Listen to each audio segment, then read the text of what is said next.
Welcome back to CBS Sports HQ. After what was a crazy Week 13 of college football, there are a lot of people that are curious to see what the latest edition of the playoff rankings is going to look like tonight, and probably a few nerves as well. Some playoff hopefuls suffered some bad losses this past week. Let's start with Alabama, who were stunned 24-3 by Oklahoma and became a 3-loss team for the first time since 2010. They went from a likely playoff team to a bubble team. Those odds of making the playoff dropping to 28%. They now have to find a way to backdoor their way in, but as we've recently seen, even a 3-loss Alabama has a shot in an expanded field. Let's stay in the SEC because Ole Miss committed every self-inflicted wound they could in the swamp, losing to Florida.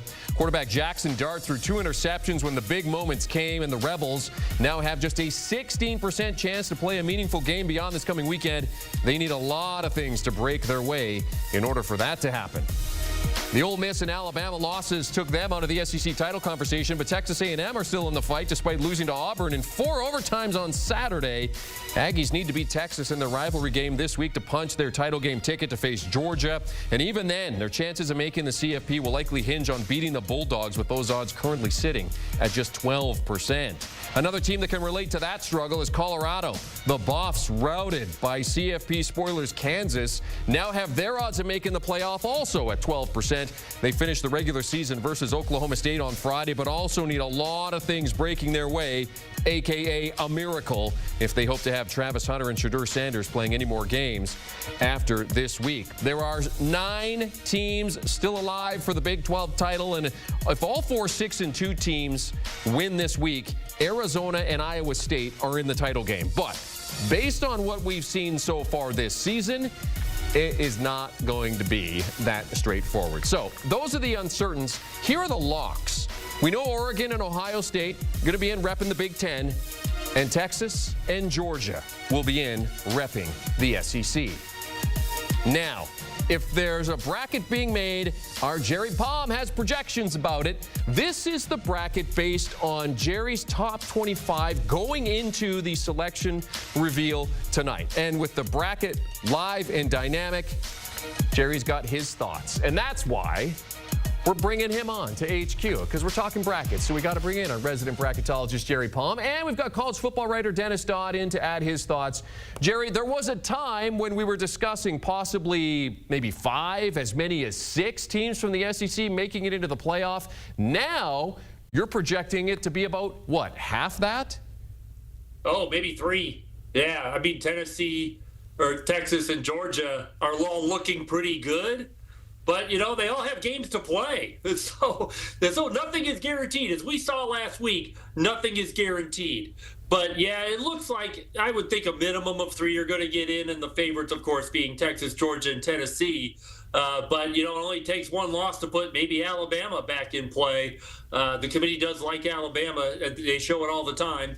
And they'll probably still like them in the rankings this week, if not high enough to actually put them in a bracket yet.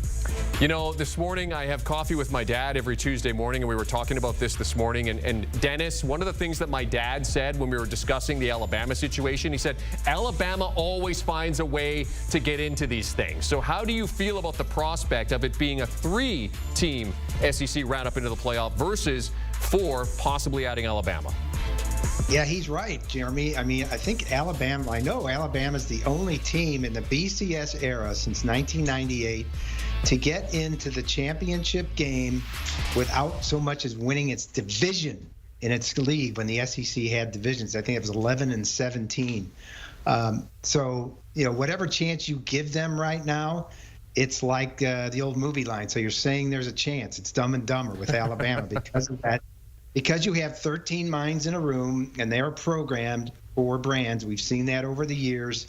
I've said if Indiana has Michigan in front of it, they're absolutely in, and we're not having this discussion, even though they got blown out by Ohio State. But since they're Indiana, they are humans and they think that way. Here's something to think about with the SEC that just dawned on me while we were doing this piece. What do you do? And this might be the best way for the SEC to go. What do you do if A&M wins out? They beat Georgia. Georgia's now got 3 losses, and the SEC champion has 3 losses. Tough league. Everybody has to play everybody, and they got 3 losses. It's no sure thing that Ole Miss and Alabama win their games. They all have 3 losses. Are we talking about 2 teams in? Possibly at that Jerry? rate. I mean, when you're looking at it like that, Dennis, for sure. No one's talking about that because you don't get that propaganda on certain networks about the SEC. I'm just throwing that out there. It's been a down year for the SEC the last 2 years. They didn't win the championship last year, and that league is defined as a down year. It's been a very parity-filled league this year. The SEC is better when it's top-heavy, and there are things going on at the top and winning championships. That's not happening. I think the end of this is going to be fascinating. Before I get through, I want to mention the Big 12. 256 possible outcomes to this 8-way tie if it gets to that way, and it will be an 8-way tie. It's not 9 because Tech and West Virginia play, so they will eliminate with the other one. So even if Arizona State and who is the other one? Not BYU, but Iowa State. If all 4 win out, I am told by the Big 12 guys that do their tiebreakers, that's not automatic they clinch. There are still things that can happen down ballot that would unbalance this thing. So there's very, very much uncertainty in the Big 12 and college football. Our research department, when they put together the previews for the week, it says in the document the Big 12 tiebreaker still to come, and I imagine that's going to be multi-pages based on what you're saying, Dennis, and how this could all play out. You mentioned Indiana, Dennis. After Indiana were humbled by Ohio State last weekend, the Hoosiers' playoff hopes took a hit, with them unlikely to be in the title game in the Big Ten. But, Jerry, you think they've done enough to make it? Well, they got a lot of help. You know, those SEC teams losing really boosted Indiana's chances of staying up high enough in the rankings. I mean, I think what we learned about Indiana this week is they're not in Ohio State's weight class. Now, most teams are not in Ohio State's weight class, but Indiana was so dominant against the first 10 teams, well, 9 actually, that they played, and they're probably going to be dominant against Purdue. That's the thing that the committee liked about them. And if they go out and put up a big number against Purdue, they're probably going to be comfortably in the bracket. And right now, the competition for Indiana seems to just be going by the wayside. Dennis, when you look at this Indiana team, I mean, obviously they're having an historic season, but what would it mean for them historically to get into the playoff here? Well, it should be huge, and I think they've clinched. In fact, at halftime on Saturday, when they were down only 14-7, I said, Indiana's clinched the playoff spot. Who's with me? This is before I knew any of the 3 SEC teams were going to lose. Let's look at it this way, Jeremy. In July, nobody was talking about Indiana's schedule and how tough Indiana's schedule was.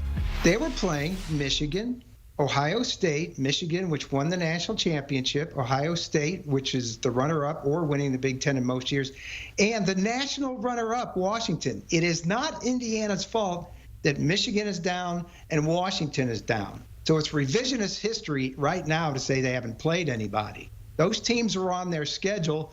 No one expected Indiana to be this good. So when you're beating teams by 30 points a game and you go into the shoe, yes, they got worked. They got worked by 23 points. But they absolutely deserve to be in this field. I don't think there's any discussion now. And thank you, SEC, for making that an absolute fact. Because if you don't put Indiana in, who the heck are you going to put in? It's not those 3 rummies that lost Saturday night. At this point, they're going to have to earn their way in, get lucky. And, oh, by the way, as I mentioned in the first go-round, let's have them win their games first. Mississippi State's not going to lay down for Ole Miss. I give Auburn an even chance against – is Alabama even going to show up in the Iron Bowl knowing they've got that much of a chance to go? And A&M and Texas is just going to be a dogfight. In the 119 game history of this league, I talked to Jackie Sherrill this week, the old coach at A&M. This is the biggest game they've played. Look what's on the line. A berth in the SEC championship game, a berth subsequently, if they win that, in the playoff, which has never been at stake here, the rivalry stakes, and a chance to move on. So this is an elimination game that's never happened before in this series. It's going to be absolutely on fire Saturday night. And the ticket prices are reflecting that, too. I don't think you can find a ticket for less than 4 digits if you plan on going to that game. You better have some money set aside. All right, last week we got our first look at Boise State as part of the teams getting a first-round bye. Jerry, you think that that's still a solid projection? Yeah, because I don't think the Big 12 champion is going to move past Boise State, assuming that Boise State gets to 12-1 and they're the Mountain West champion. If they get there, I don't see which Big 12 team is going to be put ahead of them given the way they are now, they're going to have a minimum of 2 losses. And it really hasn't been a great year for the league in terms of high quality at the top. I mean, it's been great for, competitiveness amongst each other, but I don't think the Big 12 champion is going to crack the top 4 unless Boise State falters and or the ACC falters. But that seems unlikely. The ACC faltering seems unlikely. But Boise State, boy, as good as they look, they're probably going to get a bye, and why not? Dennis, did you think at the beginning of the season that we'd ever live in a world where there was a G5 team that was getting a first-round bye in the college football playoff? Didn't really think about that. I did think before the season that because Boise State was the original BCS bracket buster way back when, in 1998, in the early 2000s, that they did have a chance. I didn't know they were this good, where their best win would be a loss, and I say that with respect. They gave up, I think, a punt return for a touchdown and a kickoff return for a touchdown and lost by 3 points at Oregon. I think that says volumes about anything you want to say about their schedule. I think they could get into the playoff and win a game or two the way they are now. But I actually did have them on my list as a team that could finish in the top 4 because we didn't know what the Big 12 was without Texas and Oklahoma. They weren't going to have that automatic team in the top 5 or top 10 because of those 2 teams. And I think it's great what's happened at the Big 12, but Jerry's absolutely right. Boise still has to beat Oregon State at home Friday. Oregon State just got done. What's left of a Power 5 program at Oregon State just beat Washington State in an upset. So that's one to look out for, but it's at Boise. And then they have to win the Mountain West Championship game at home against a team to be determined. So that's 2 big games they still have to get in there. But I absolutely think they could have a bye in the top 4 right now. Jerry, we have Tulane and Army playing in the American Championship game. Is there a path for another G5 team like a Tulane to get into the playoff? Well, if Boise falters, then yes, because it's the highest ranked 5 champions. So if Boise's not a champion, if they lose to UNLV, it's probably UNLV. If they lose to someone else, then the Tulane Army winner might have a chance to be the 5th ranked conference champion. But yeah, it's not really looking promising because you're depending on a Boise State team that has had a tremendous season losing at home to either Oregon State or someone in their conference title game. So, Jerry, you don't think there's any way that there can be 2 G5 teams in the playoff? Not the way it's constructed this year. I mean, it is entirely possible in any given year that could happen, but there isn't a second group of 5 champion that's threatening the top 12 right now. In fact, they're barely threatening the top 20. All right, let's go over to the ACC because the going notion coming in was that the ACC was just going to get 1 team into the playoff, but the way things went last week, maybe that's changed a little bit. What does that mean for the Big 12, though, Jerry? Kind of walk us through your thinking here. Well, for the Big 12, I don't think it means that much because the Big 12 looks like a one-bid league. But for the ACC, SMU, if the season ended today, SMU would be the champion and get the bye because they're in first place by themselves. Miami is the team people are putting in brackets because they're higher ranked, but second place doesn't get the big trophy. They might get a little one, but they don't get the big one. So SMU is in a great position. They're going to get a chance to play for the conference title, most likely. And if they win it, I mean, what a great first year in your league. They're going to be in there with 1 loss. Miami probably still good enough to be in the rankings, high enough to get a second team from that league in.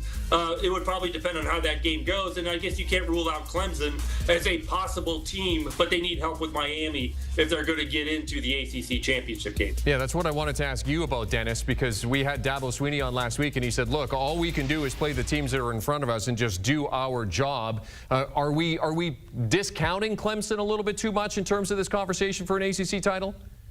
No, not discounting, but I don't think they can get in without playing in that championship game and absorbing a loss, which would give them 3 losses and probably eliminate them. I think you're going to reward that ACC championship game loser if Miami beats Syracuse. And if Clemson beats South Carolina, obviously they have to even get in the conversation. I think you're going to reward that loser, and the ACC is going to get 2 teams. But the road's kind of tough for Clemson right now. Never say never. But I want to ask Jerry a question that I've kind of asked him offline in this game. Clemson, South Carolina, is there a path since we're talking about all these rummies in the SEC with 3 losses, is there a path for South Carolina to win this game, beat a ranked team, even just one spot ahead of them in the rankings, 18 and 17? But if you look at the teams above them, about 5 of those teams could lose in succession on Saturday and create a spot for South Carolina. Is there a path for South Carolina to get in? Not a realistic one. It would take some significant chaos. And I don't think beating the team ranked one spot ahead of you does a lot for you in terms of, getting juice in the rankings. So, yeah, they're going to need, 5, 6, maybe 7 teams ahead of them to lose. And, boy, you're really asking a lot before South Carolina gets to the point where they're the second or third best 3-loss team just in the SEC. And, they've got some good wins, especially at home this year. So, it's not impossible. But I just think the climb from where they are in the rankings is too high in too short of a time. All right. Well said. I just needed that cleared up. Before we let you guys go, Dennis, this afternoon, Colorado head coach Deion Sanders said that Travis Hunter and Shedeur Sanders, this will not be the last weekend that they play football if they don't manage to get into the playoff or into the Big 12 title game, that both will appear in a bowl game. Now, with them expected to be first-round picks, high draft picks, are you surprised that Deion's kind of coming out and saying, yeah, these guys are going to play in a bowl game versus taking the bowl game off to get ready for the draft? I guess I am surprised these days. I think that's noble. I think it's great. I asked Travis Hunter directly last week on a Zoom call whether he thought there would be players in the playoff opting out, because we're talking about guys like him who would be a twisted ankle away from losing maybe $60 million as the number 1 draft pick or what have you, top 5. And he said, no way. Everybody's going to play in the playoff. But for Deion to say that, and for those players to agree with it and say they were doing it, I think is fantastic. I mean, one can debate the risk they're taking on their draft status, but there's an equal amount of people on the other side, NFL types, who will be looking at that going, okay, these guys are ballers, because there's an equal and opposite reaction to any decision like this. You opt out, you protect yourself, but if you play, you're sending a message too. You want to be a baller out there and improve yourself as much as you can. In fact, I think Shedeur Sanders is already committed to play in the East-West Shrine game as well. An all-star game. That's pretty significant for a guy who might be the first or second quarterback taken. I give him credit. Good for them. Yeah, that game in Arlington, AT&T Stadium, home of the Dallas Cowboys. College football writer Dennis Dodd and Jerry Palm discussing college football playoff bracket projections and what it could all mean. The rankings, the 4th edition, will be revealed tonight at 8 p.m. Eastern Time. It's all gearing up for the 12-team field to be finalized on Sunday, December the 8th.